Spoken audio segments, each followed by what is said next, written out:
Chapter 4. At Night in the Hayfield. Geoffrey worked hard all afternoon, cutting the hay, while Maurice worked on the wagon. The brothers did not speak, but the feeling between them was warm and friendly. Geoffrey understood that their little fight would stay a secret. Maurice would not tell. The sun got hotter and hotter. There was not a breath of wind, and everybody began to feel tired. "There's another day's work here," said the father at tea time, while they sat under the tree. "Somebody will have to stay the night here then," said Geoffrey. "I'll do it." "No, I'll do it," said Maurice. "You did it last night," said the father. "You must get some rest tonight." "No, I'm staying," said Maurice. "He wants to meet his girl again," explained Henry. The father thought about this. "I don't know." But in the end, Maurice stayed. At 8 o'clock, after sundown, the men got on their bicycles. The father got the wagon ready, and everybody left. Slowly, the evening sky turned dark. The young man stood alone in the field, listening to the sounds of the night. It was still hot, and from the hedges came the rich, sweet smell of wild flowers. Then the moon came out, catching the flowers in its light, and they shone like white, ghostly faces against the dark of the hedge.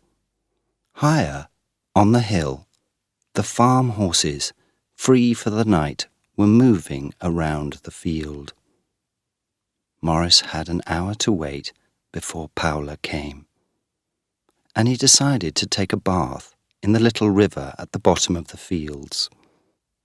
He washed himself in the cold water, and it felt good on his warm body.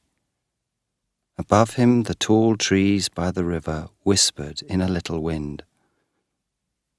"How beautiful the night is," he thought. Laughing, he took a handful of white flowers from the hedge and threw them over himself. At 9 o'clock, he was waiting under the tree by the haystacks. He felt both excited and afraid. She was late. At 9:15, she came, running across the field, as light and as quick as a bird. "Oh, their little girl would not go to sleep tonight," she cried. "I sat in that bedroom for an hour." She looked up at the sky and took a deep breath. "Ah, the night smells so good." She smiled. She was full of life, quick and strong at the same time. "I want—" She could not find the English words.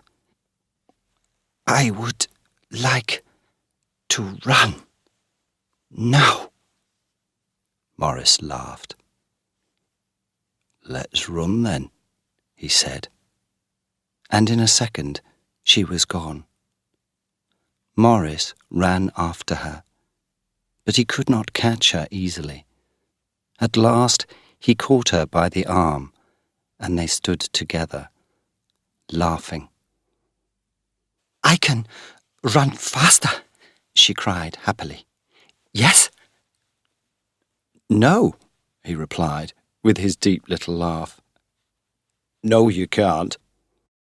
They walked on across the field, and then suddenly saw the 3 farm horses in front of them. "We ride a horse?" she said. "Now?" said Maurice. "In the dark?" "Yes, yes," she cried. "In the dark." Morris caught one of the horses, put the girl on the horse's back, then climbed up in front of her. She put her arms round his waist. The horse walked uphill, and at the top they stopped and looked round. Clouds were moving across the sky, hiding the moon and the stars. The night lay across the fields and hills like a great dark carpet, with here and there the little lights of a house or a farm. Morris could feel the girl's warm arms around his waist. "Do you want to go back now?" he asked. "I stay with you," she answered softly. Morris gave a little laugh. He wanted to kiss her, but he was afraid to. The horse moved under them. "Let the horse go fast," said Paula. "Fast." "All right then," Morris said. He hit the horse's neck. "Come on, boy, let's go," he cried. And away they went, down the hill, faster and faster. It was a wild, dangerous, exciting ride. Morris held onto the horse with hands and knees. Paula held onto Morris, her arms around his waist, and her face against his strong, warm back. At last, the horse came to a stop. Paula half fell off its back, and Morris quickly jumped down beside her. They were both laughing and excited by their wild ride. And suddenly, he had her in his arms and was kissing her. They did not move for some time. Then silently, arm in arm, they walked to the haystacks. The sky was now dark and heavy with cloud. Morris looked up and felt a drop of rain on his face. "It's going to rain," he said. "I'll have to put the cover on the new stack." He left Paula and went to the shed in the corner of the field. He pulled out the big, heavy cover and pulled it across the ground to the stack. "What are you going to do?" asked Paula. "Put it over the top of the stack to keep the rain out." "Ah!" she cried. "Up there!" Rain began to fall. It was very dark between the two great buildings of hay. Morris put the long ladder up the side of the stack, and Paula stared up at the black wall of hay above her. "You carry the cover up there?" she asked. "Yes," said Morris. "I must help you," she said. And she did.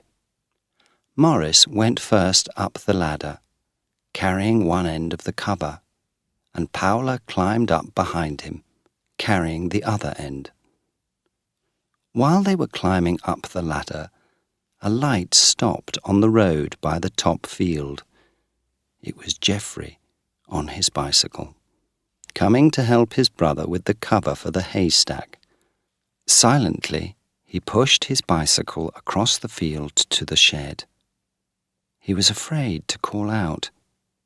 If his brother was with the German girl, he did not want to surprise them together in the dark. There was no one in the shed.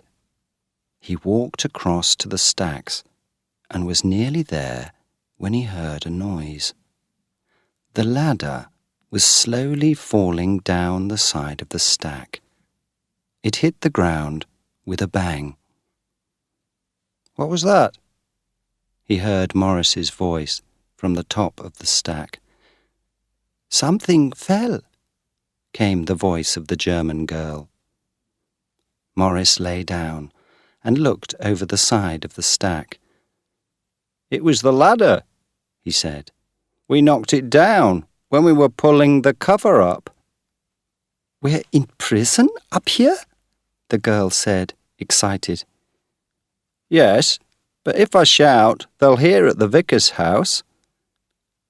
Oh, no, she said quickly. I don't want to, he replied, with a short laugh. He began to pull the cover across the top of the stack. Down below, Geoffrey moved quietly round the corner of the second haystack. He did not want them to see him. He heard Morris's voice again. One good thing, we won't get wet. We can sit under the cover. Morris, said the girl. She sounded worried. What is it? He said gently. You'll be all right. Look, the cover's on now. We can sit under this corner. Will I be all right, Morris? Of course you will. But do you want to go back to the vicar's house? Shall I shout for somebody? No. I don't want to go back. Are you sure? He asked. Yes, I am sure, she laughed. Geoffrey turned away at the last words and walked back to the shed. The rain was now falling heavily. He felt miserable and lonely. In the shed, he took the lamp off his bicycle and shone it round the walls. All the tools lay in one corner, and there was a big wooden box and a deep bed of hay. He put the lamp out and threw himself down on the hay. I'll put the ladder up for them later, he thought. He lay there, thinking about his brother's luck and the German girl, with her strange ways and her quick, bright laugh. Why does she like Morris? Why doesn't she like me? No woman will ever love me, he thought miserably. I'm too slow. I don't have the words.